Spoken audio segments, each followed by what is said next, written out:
Siskot laulakaamme, nyt kun laulaa saamme. Näin kirjoitti musiikin moniosaaja ja kuoromme hovisäveltäjä Juhani Pohjanmies naiskuorolle tekemässään laulussa jo 40-luvulla.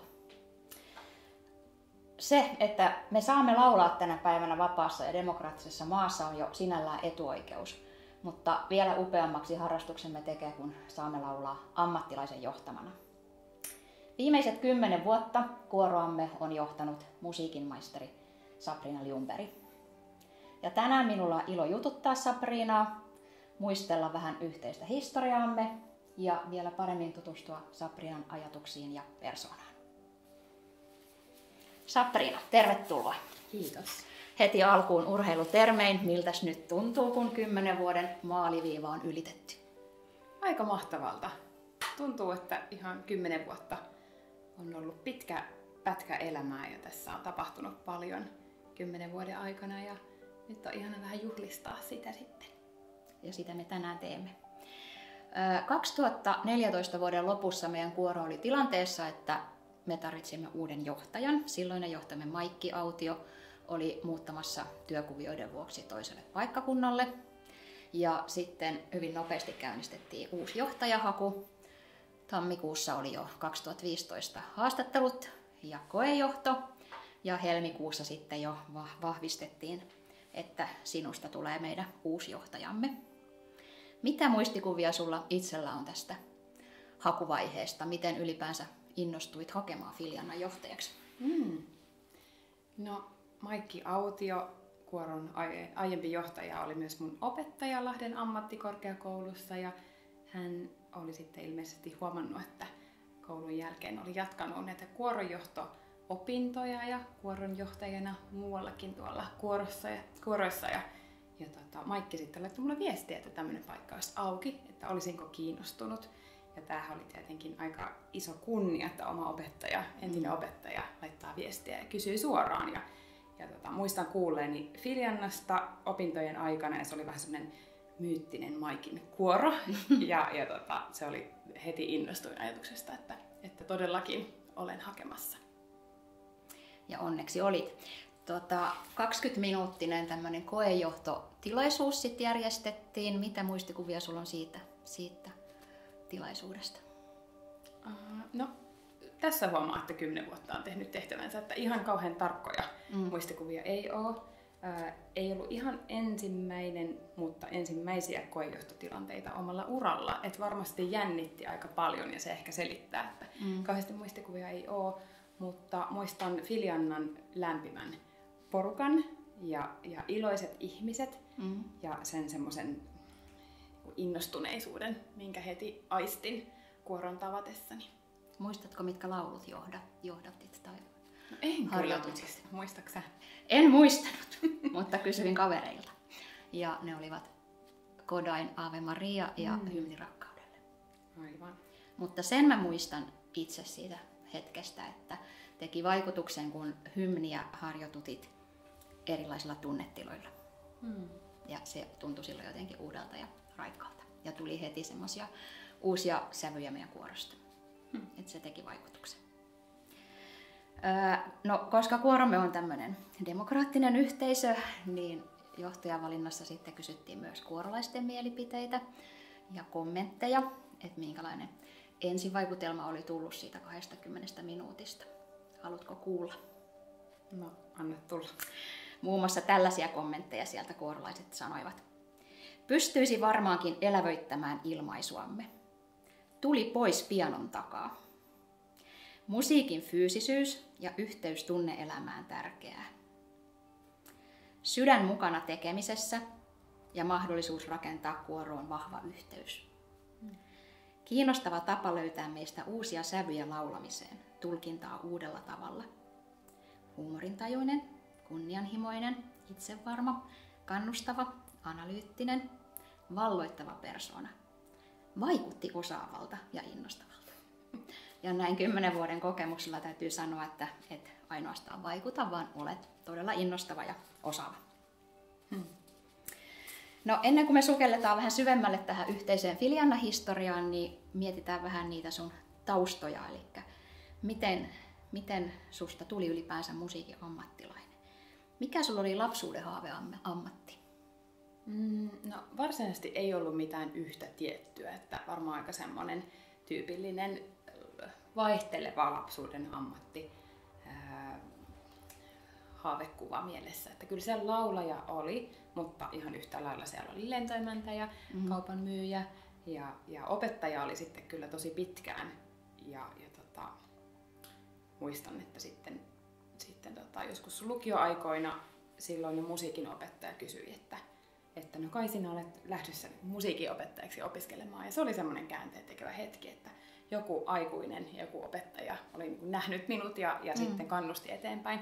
Ja samoin silloinen lauluopettaja, joka ehdotti taas sitten lauluopintoja. Ja ihanasti nämä molemmat yhdistyi sitten siinä, mitä lähdin opiskelemaan. Että tosiaan tänne Lahden ammattikorkeakouluun ja konservatorioon ja sitten vielä Sibelius-akatemian maisteriopintoihin. Eli pitkä tie musiikin opintoja takana. Muistatko, mikä sulla synnytti sen kipinän silloin nuorena? Tai oliko sulla jotain ammatillisia esikuvia jotka viitotti tietä? No kyllä varmasti niin kuin soiton ja erityisesti laulun opettajat, joita on ollut, omat kuoronjohtajat, kenen johdolla on saanut itse laulaa, niin oli kyllä semmoisia esimerkkejä. Ja varmasti siinä ihan uran alkuaikoina myös semmoisia tavallaan niin kuin fake it till you make it, että voi ajatella, että jossain vaikka tiukassa tilanteessa, että mitäköhän tämä ja tuo ammattilainen tekisi tässä minun asemassani. Ja sitä kautta sitten myös niin kuin oppia tekemällä sitä ammattia.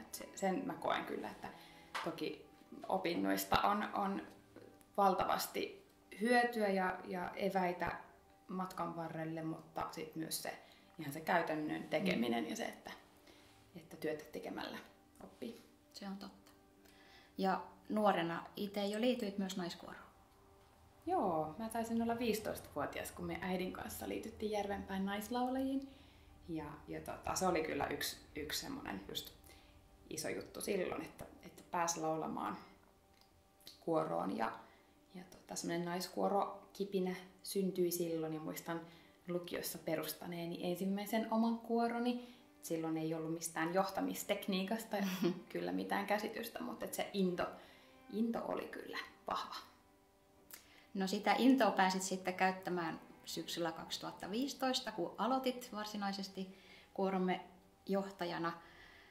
Ja kun mä katsoin syksyn 2015 jäsenluetteloa, niin huomasin, että 23 tuon ajan laulajaa on edelleen mukana meidän kuorossa. Mitä ajatuksia se sussa herättää? Niin, tuntuu, että toisaalta kuoro on vahvasti uudistunut. Meillä on tullut paljon uusia laulajia, mutta sitten silti tuntuu, että Filianna on se sama kuoro, minkä kanssa aloitti 10 vuotta sitten.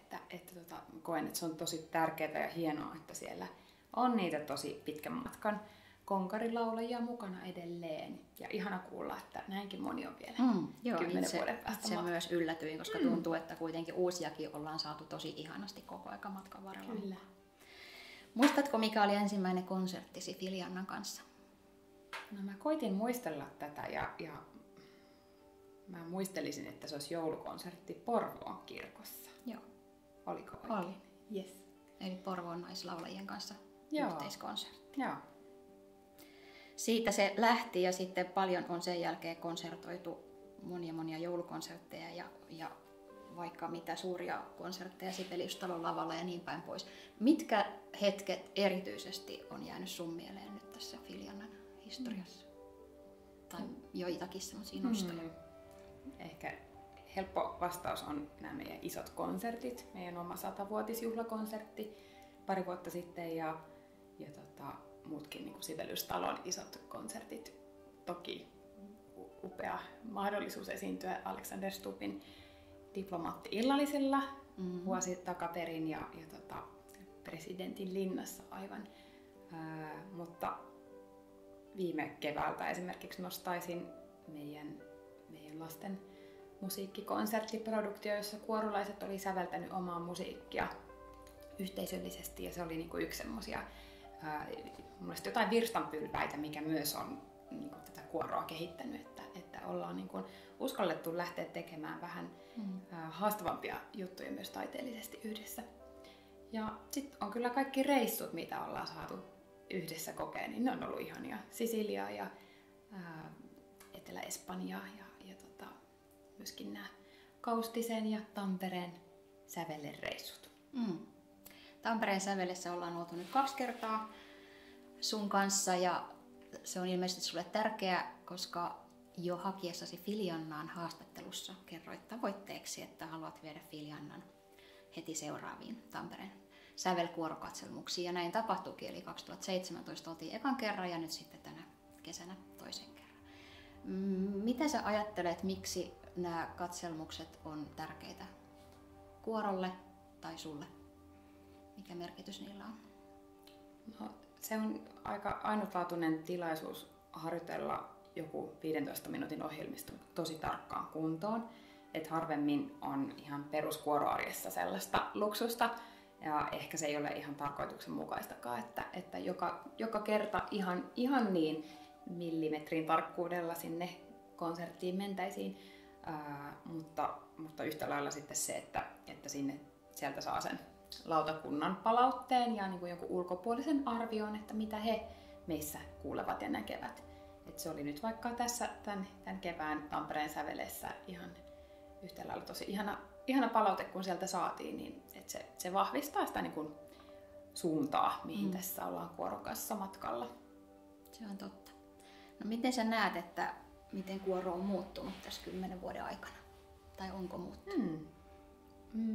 Kuoro on kasvanut ihan fyysisesti, mutta ottanut myös paljon isoja askeleita taiteellisesti. Että just sitä ilmaisua on laajennettu ja semmoista musiikillista taitoa ja tarkkuutta. Että ihan vaikka se, että ohjelmistorepertuarissa on aika vaativia kappaleita ja kuoro on hienosti selättänyt niitä. Että kyllä mä koen sen ihan siinä perusarjessa, että on vaikka nopeutunut se, että miten me otetaan uutta musiikkia vastaan.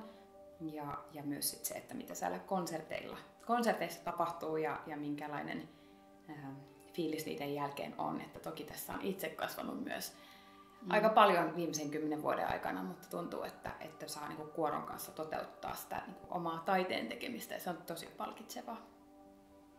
No, tämä varmaan liittyy tähän seuraavaan, mitä ajattelin kysyä, että mikä motivoi sua Filiannan johtajana, eli kuitenkin koet semmoista, että se on palkitsevaa, mutta osaatko kuvata muuta?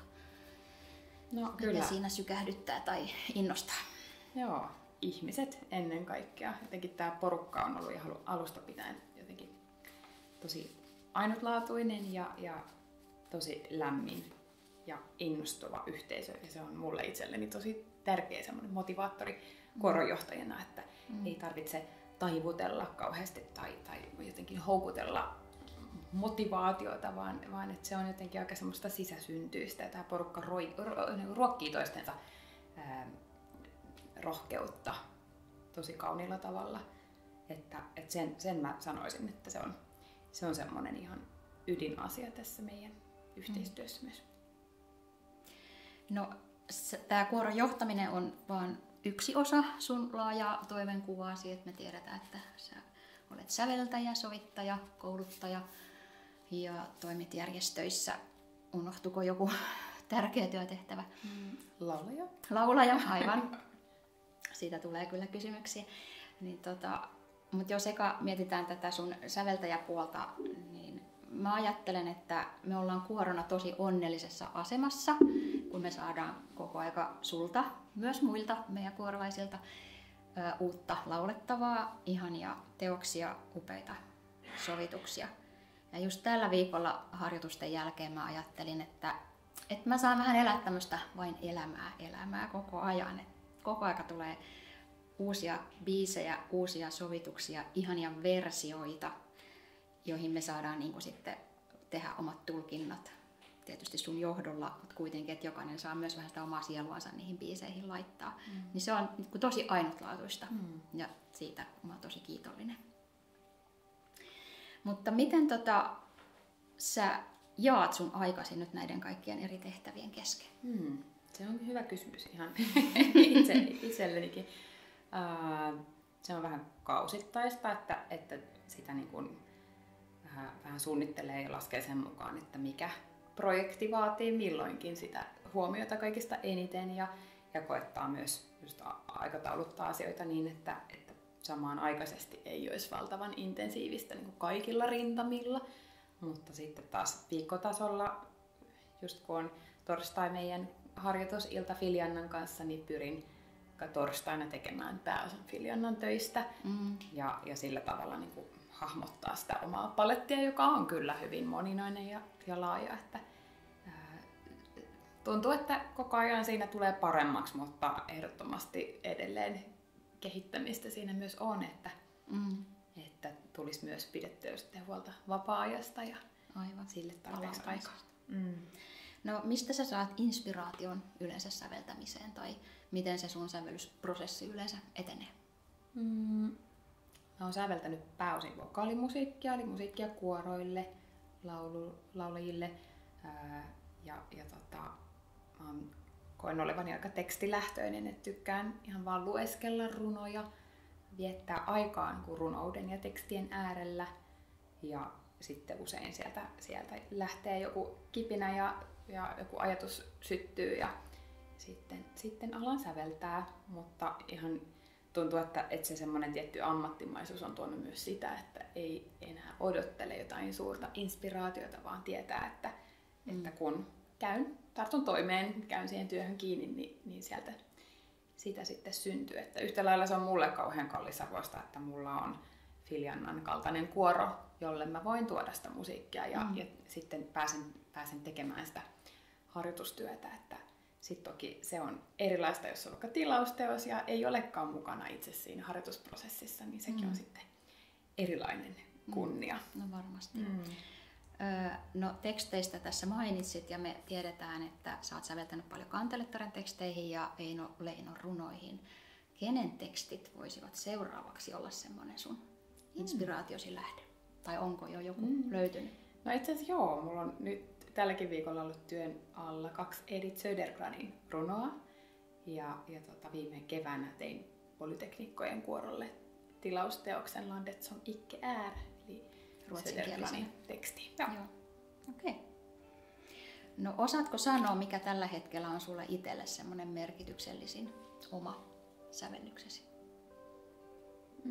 No ehkä mä sanoisin juuri tuon äskeisen, että se oli semmoinen, mihin kyllä tiristi oman osaamisen ja sielunsa aika lailla, että se oli kyllä hieno tilaisuus saada tehdä mieskuorolle vähän tommonen laajempi teos ja sitten kyllä se on aina jännittävää kuulla se oma teoksensa ensimmäistä kertaa, mutta se oli myös jotenkin aika koskettava hetki, kun siihen sävellykseen oli aika paljon käynyt semmoista prosessia niin kuin omasta elämästä ja omien isovanhempien hiljattaisesta poismenosta ja heidän elämäntarinoista ja rakkaustarinoistaan, niin siihen kiteytyi jotain tosi semmoista olennaista itsessäni. Että se on jotenkin, musta tuntuu, että se on aina semmoinen maaginen hetki, kun laulajat laulaa sitä sun teosta, että ikään kuin he lukisivat ääneen omaa päiväkirjaa tai vastaavaa. Että siellä on tosi semmoisia herkkiä ja intiimiä asioita myös siellä sävelten. Henkilökohtainen asia. No, sä oot laulajana ollut monessa kokoonpanossa, tällä hetkellä Helsingin kamarikuorossa ja sitten näissä omissa perustamissa Sabrina ja Saarten tyttäret laulukollektiivissa ja Leinassa, lauluyhtye Leinassa. Mitä laulaminen sulle merkitsee?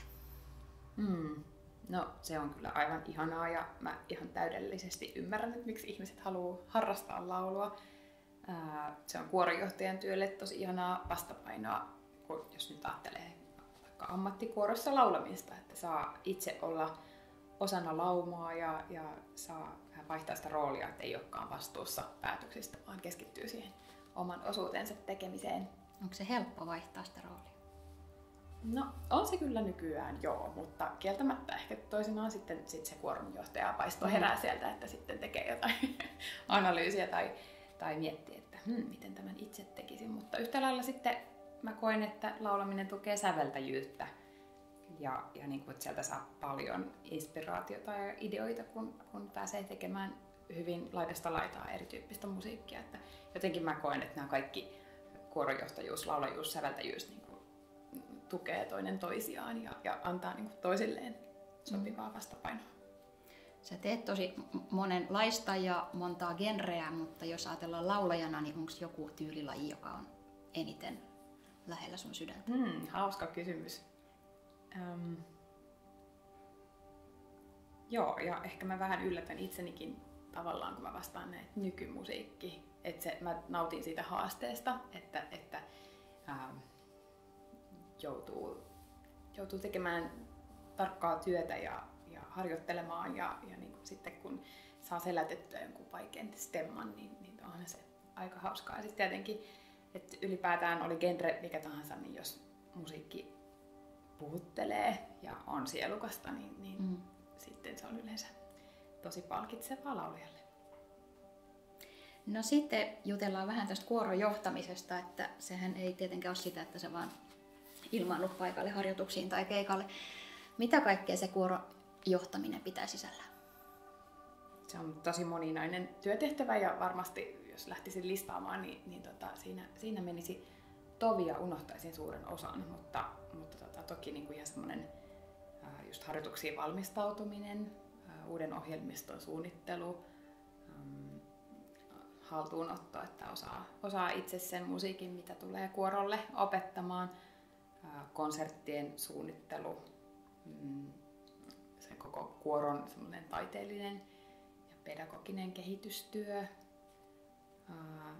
oma kouluttautuminen, että niitä on paljon. Ja ehkä yksi, mikä on tässä itselle viime vuosina korostunut, niin on kyllä se niinku kollegojen tuki ja se, että pitää yllä niitä kollegasuhteita. Että sitten kun kuoronjohtajan työ on tavallaan samalla tosi sosiaalista, mutta toisinaan vähän yksinäistä, että siinä on se kuoro, joka on se lauma ja heillä on toisensa ja kuoronjohtaja on aina vähän erillinen ja näin se tulee ollakin, mutta sitten saa itse kokea olevansa osa jotain laumaa, niin se on kauhean tärkeä asia kyllä. Joo. Ja onko tämä yksi syy, miksi sä oot mukana myös tämmöisissä järjestöissä? Joo. Olen kuoronjohtajayhdistyksen jäsen ja musiikin tekijöissä myöskin, että nimenomaan että saa sitä semmoista vertaistukea ja ajatuksen vaihtoa. Joo. No osaatko sä sanoa, että mikä on vaikeinta kuoron johtamisessa? Ehkä semmoiset tiukat tilanteet, vaikka keikkapäivänä, kun täytyy todella montaa asiaa ehtiä miettiä ja hallita samanaikaisesti. Ja sitten semmoinen emotionaalinen puoli, että saattaa olla, että on vielä vaikka paljon asioita kesken tai omassa päässä täytyy niinku raksuttaa, mutta sitten samalla luoda kuorolaisille semmoinen turvallinen olo, että hyvin menee ja niinku luotetaan toisiimme ja hyvä tästä tulee. Niin että tavallaan semmoisen niinku, roolien jakautuminen, että kantaa vastuun, mutta sitten myös luo sellaista luottamusta. Niin ja turvaa. Ja täytyy kyllä antaa palautetta, että siinä sä oot alusta saakka onnistunut erinomaisesti. Eli sä oot aina todella tyyni ja rauhallinen ja luot meille kuorolaisille kyllä tosi semmoisen turvallisen olon, että me uskalletaan olla sun johdettavana siellä lavalla kuin lavalla. No mitä sä sanoisit, mikä on palkitsevinta? Niitäkin on tosi erilaisia asioita, mitkä palkitsee tässä työssä. Mutta kyllä mä koen jotenkin ne semmoiset niinku yhteyden hetket, että oli ne sitten harjoituksissa tai keikalla, mutta kun kokee, että nyt me puhutaan samaa kieltä ja nyt me ollaan jotenkin jonkun ehkä meitä ja tätä hetkeä isomman äärellä, niin ne on tosi arvokkaita hetkiä. No mitä sä johtajana edellytät tai toivot kuorolaiselta? Varmaan aika paljon kotitöitä, semmoista sitoutumista siihen yhteiseen hommaan, että jotta voidaan saavuttaa yhteisiä tavoitteita, niin kyllä se sitten vaatii jokaiselta joustamista ja semmoista omaa panostusta. Se on totta. Sitova harrastus, mutta sitten myös palkitseva. No sä oot saanut tehdä jo tosi monipuolisesti erilaisia töitä ja oot menestynyt upeasti, mutta onko sulla jotain semmoisia ammatillisia haaveita, mitä vielä niin kuin haluaisit tavoitella? No ehkä ei mitään yksittäisiä, että jotenkin että sais jatkaa näitä töitä ja tehdä niin kuin hyvällä fiiliksellä ja avoimin mielin, niin se on se, mitä toivon tulevaisuudelta. Et ehkä sitten sävellyspuolella on sellaisia toiveita, että sitä hommaa saisi tehdä vielä enemmänkin. Mutta koen, että en varmaan missään kohtaa tule olemaan niin kuin yhden asian tekijä. Että nimenomaan tarvitsee ja kaipaa sitä semmoista vaihtelua. Tämmöinen sopii sulle, tämmöinen monipuolinen työnkuva. No vaikka sä oot rautainen ammattilainen, niin se ei tarkoita, etteikö sun persoonasi ja sydämesi olisi mukana tietenkin kaikessa tekemisessä. Miten sä itse näet, että miten sun arvot tai tunteet, kokemukset heijastuu sun tekemään työhön ja taiteeseen? Toi on hyvä kysymys ja ajattelen, että ehkä kuorolaiset voivat olla parempia analysoimaan tätä kuin sitten itse. Mutta totta kai ihan niin kuin kaikki elämän kokemukset ja kulloisetkin elämäntilanteet vaikuttaa siihen, että mitä ajatuksia ja tunteita käy läpi. Varmasti myös siihen, että mitä ohjelmistoa valitsee ja mitkä asiat milloinkin puhuttelee. Kyllä. Plus, että onhan meillä sitten ihan semmoisia yhteisiäkin ääneen puhuttujakin arvoja, mitkä sitten koko aika ohjaa meidän tekemistä esimerkiksi yhdessä. Joo.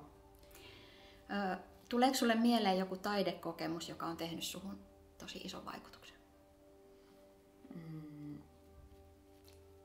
Ei mitään yksittäistä. Et tuntuu, että tässä on ihanasti elämän varrella saanut kokea niin kuin todella monipuolisesti ihania elämyksiä. Mutta varmaan joskus nuoruudessa, kun sai olla viulistina osana sinfoniaorkesteriin, niin se on ollut sellainen niin kuin herättävä hetki, että on päässyt niin kuin isompien teosten äärelle ja just soittamaan yhdessä muiden kanssa, silloin ehkä alkoi valjeta se, että mitä musiikki voikaan antaa ja miksi siellä viulutunneilla kannattaa jaksaa käydä. No sä tässä meidän yhteisen historian aikana oot saanut tulla myös äidiksi. Koetko, että äitiys on jotenkin muuttanut sua ihmisenä tai taiteilijana? Tätä on hankala eritellä, että mikä on semmoista iän ja elämän kokemuksen tuomaa, mikä voisi mahdollisesti liittyä sitten siihen äidiksi tulemiseen. Jotenkin koen, että semmoinen empatia muita ihmisiä kohtaan on kyllä ehkä lisääntynyt, että jotenkin ymmärtää, että elämä on hauras ja sitten, että meillä on kaikilla tosi erilaiset tarinat. Toisaalta mä koen, että semmoista tiettyä ehkä anteeksi pyytelemättömyyttä ja jämptiyttä on tullut myöskin, että me jotenkin sen elämän ja ajan rajallisuuden hahmottaa nyt paljon paremmin. Ja on semmoinen olo, että jos jotain haluaa tehdä, niin mieluummin tekee, kun jää sitä asiaa miettimään. Tarttuu hetkeen. Joo. No nyt me ollaan kuultu, että sun työ on aikamoista palapeliä, se ei ole 8-4 työtä. Miten sä onnistut irrottautumaan töistä? Mitkä on sun palautumiskeinot? No, mä tykkään ihan vaan olla kotona ja jotenkin ottaa semmosia rauhallisia aamupäiviä, että juo rauhassa kahvia ja vähän niin kuin haahuilee ja antaa ajatusten vaeltaa, että sitä tuntuu, että tarvii tässä niin kuin koko ajan enemmän. Mulla on myös oma puutarhapalsta ja se on kyllä semmoinen henkireikä ollut tässä viime vuodet, että sinne pääsee touhuumaan ja olemaan niin kuin konkreettisesti kosketuksissa luonnon kanssa, niin se on kyllä tosi ihana palautumiskeino. Ja tänään vietämmekin Suomen luonnonpäivää. Että se on tullut esille kyllä, että luonto on sulle tärkeä. Sabrina, jos sä olisit juoma, niin mikä juoma sä olisit ja miksi? Ekana mulla tuli mieleen vichyvesi.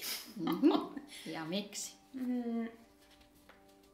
Vesi on elämän perusedellytys ja kuplat tekevät siitä ehkä sitten vähän kiinnostavaa. Nousee vähän arjen yläpuolella. Ja tänään me ollaan arjen yläpuolella. Tänään me juhlitaan meidän 10 yhteistä vuotta. Ja me Feelgood tietenkin toivotaan, että tämä meidän yhteinen matka jatkuu vielä tosi pitkään. Ja tietenkin tavoitteena on rikkoa Anna Mäkelän 33 vuoden johtajuus, eikä totta? Millaisia ajatuksia sulla on tulevaisuudesta Filiannan kanssa? Mulla ei mitään yksittäisiä toiveita. Että tuntuu enemmänkin, että saisi jatkaa vaan tätä hyvää työtä, mitä tähän asti ollaan tehty. Ja katsoa, että mitä tulevaisuus tuo tullessaan. Että onhan nämä tämmöiset vaikka levytysprojektit tai isot konserttikokonaisuudet, semmoisia ihania unelmien täyttymyksiä aina, mutta sitten jotenkin koen, että täytyy vaan uskaltaa olla myös just niin kuin avoimin mielin ja herkällä sydämellä, että mitä tulevaisuus tuo tullessaan, niin jotenkin kulkea rohkeasti sitä kohti. Ei ole mitään mielessä erityistä prokkista tai jotain, mitä haluaisit kokeilla? No niin, ehkä tuntuu, että olisi kiva tehdä noita yhteisiä sävellysprojekteja vielä lisää ja kenties just levyttää tai tehdä musiikkivideoita, mutta kyllä nuo reissut on ollut aika ihania. Jos muutamalle reissulle tässä vielä pääsee. No sen voin olen iloinen. Kyllä me aika reissunaisia ollaan koko kuoro, että ne on tosi tärkeitä juttuja. Ja myös niin kuin sen vuoksi, että sitten on myös meilläkin aika aina enemmän tutustua myös suhun, että harkat on aina aika hektisiä ja tiukkoja niin kuin pitää ollakin. No mitä sä sanot niille, jotka miettii, että pitäisikö hakea Filiannaa laulajaksi? No kannustan kyllä lämpimästi, että jos Lahden seudulta hakee itselleen tasokasta kuoroa, jossa on hyvä ilmapiiri ja ihana lämmin yhteishenki, niin se kaikki löytyy Filiannasta. No me kaikki tiedetään, että Kantelettaren tekstit on sulle läheisiä. Ja nyt lopuksi me sukelletaankin sitten vähän tämmöiseen Kantelettaren maailmaan. Ja nyt sä saat luettavaksi lauseita Kantelettaresta ja sun tulee jatkaa sitä lausetta ensimmäisenä mieleen tulevalla ajatuksella. Ja nyt ei tavoitella mitään Kalevala mittaa, eikä riimejä, vaan mikä ajatus. Okei. Oletko valmiina?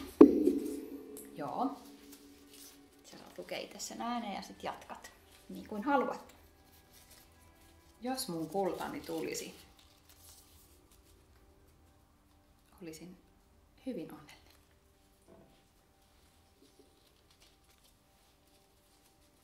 Minä laulan lapselleni joka ilta 3 laulua.